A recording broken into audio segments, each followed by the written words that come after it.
So, if you're having any issues around the house with your dog getting things that you don't want him to have, or if he has something and you want him to let go of it and he's not letting go of it, or if when you're trying to bring his dinner bowl to him, he's like interfering with your ability to function properly, put it down because he's crowding the space too much.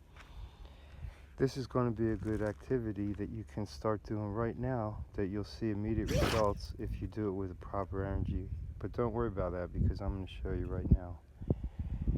The most important thing is for the dog to just understand what your intentions are, and when you communicate your intentions clearly, the dog will understand. The problem is that we oftentimes confuse the dog when we try and communicate our intentions. So pay attention real close to how I interact with this dog here in order to show him what the boundaries are and how we can both enjoy this situation together, and he can still enjoy the toy. This is like a hoof, and I can still feel like I have my boundaries respected and I can function properly. Maybe I need to examine this so he doesn't hurt himself. Like, we need to be cooperative. So the way I'll do it is when he's in a calm state of mind, I'll give him the toy. Because he's got his girlfriend over there, he wants to go over there. So I'm going to see if I can.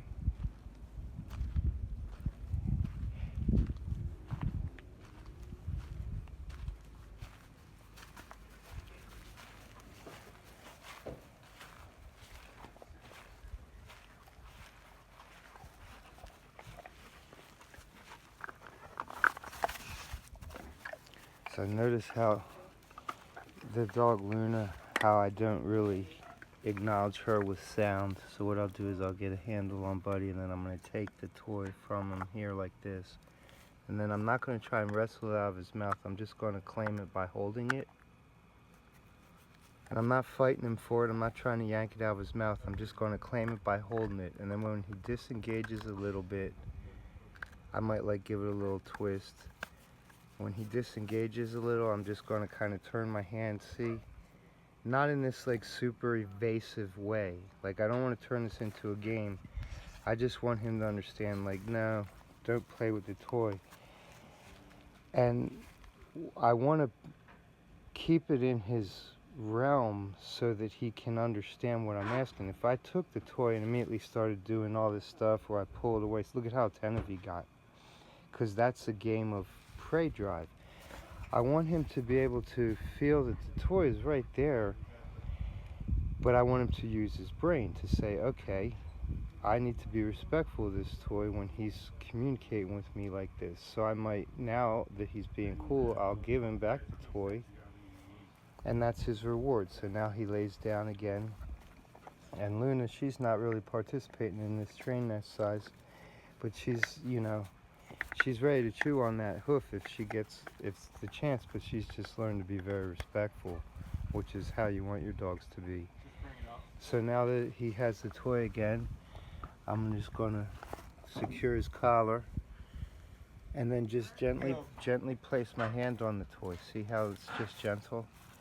And I'll twist it around, and when I take it away from him, I'm not going to like hide it from him, and if he tries to go after it a little excited, I'll just hold it there for him and just communicate to him through my energy and my patience to say, no man, you know, that's not what I want, but I'm not using sound.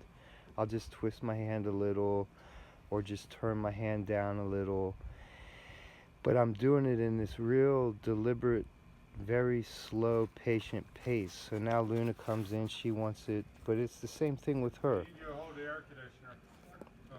Like, the dogs are just learning that when I'm holding this toy, they're definitely not allowed to take it from me, and that I expect them to see how I've got them, you know, she's deferring. So now that she sits, I'm going to just hand her the toy.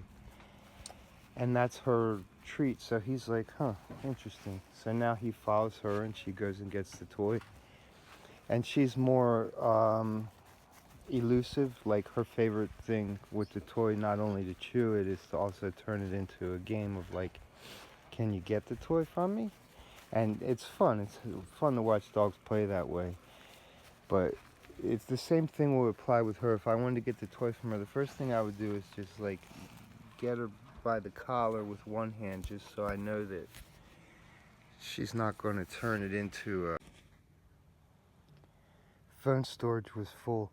So Luna had her hoof and she was, you know, chewing it and stuff, and I let her hold on to it, and I got Buddy this bone, and we came out here to throw it, and this is what I was wanting to show you. Like, you see how he's real hoppy and jumpy, and this is where we can use this exercise to not only show him manners with the toy, but also show him that we don't want him to jump. But you see how I have this toy at his level, and I'm letting him engage with it, but he knows not to try and like take it away from me. And now if I want to bring it up here like this would maybe encourage him to jump or to chase it, but he knows what's going on. He's a smart dog. These are my bread and butter, these dogs. She's a Dobie Rot, and I love her quality. She's like a really good protector dog, and they just have different vibes. And I'm all about, if you have a bulldog Molosser breed, hit me up. They're my homies. I love her too. So I say, you know, a walk and using playtime is really all you really are going to need to train your dog to understand what your expectations are and how to function with you in a respectful and cooperative way. So they're a little bit cued in on this truck that's out there on the road. So the toy is not really that important. They're definitely like guard dogs, which is cool. And when you train your dog, a lot of people think that when you use corrections on your dog and this and that kind of thing, and you set hard, firm boundaries with your dog, that you're depriving them of their like natural instincts, and that's definitely just not the case at all. So now that the truck drove on by, they're back to wanting to think about the toy. So what I'll do is I'll create a little excitement, but that, you know, and I'll try and encourage a little bit of hoppiness so that I can show you how I'll address it. Like if you see how I give a little hop, I'm not going to react and try and make the toy come higher or out of sight. I want them to understand, like, they can hop around and be excited if they want to, but not hop on me or hop on the toy. Same thing with your guests, you know, if he goes like 5 feet away and puts his paws off the ground a foot just because he's so happy, that's cute. But that was a bike riding by. But that's what I'm saying about, she's got these protective instincts that almost can kind of be not protective, but whatever. Hey, good, you ready? All right.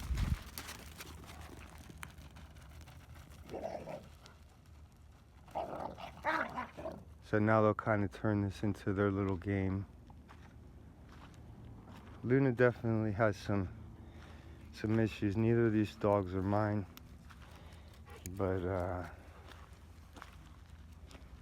she'll take this now and go off and do her thing with it. And the phone ran out of storage the last time she did this, so let's do this again now. So she'll want to turn it into more of a game, but she's already busy barking in another truck, so we'll just grab another hoof for Buddy, because Buddy's being chill. She's always working, and that's good, man. You get these guard dog breed dogs, and you know, it's good to have them in a situation where they get to exercise a little bit of that mindset of like, okay, you know, if something's over there, I might give it a little bark or whatever.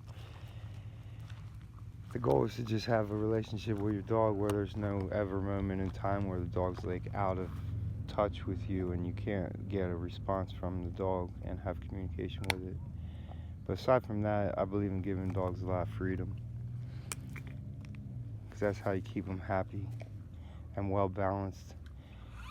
Can't be balanced if you're always telling them what to do every single second, and they can't be balanced if they don't know how to listen no matter what they're doing at any given second.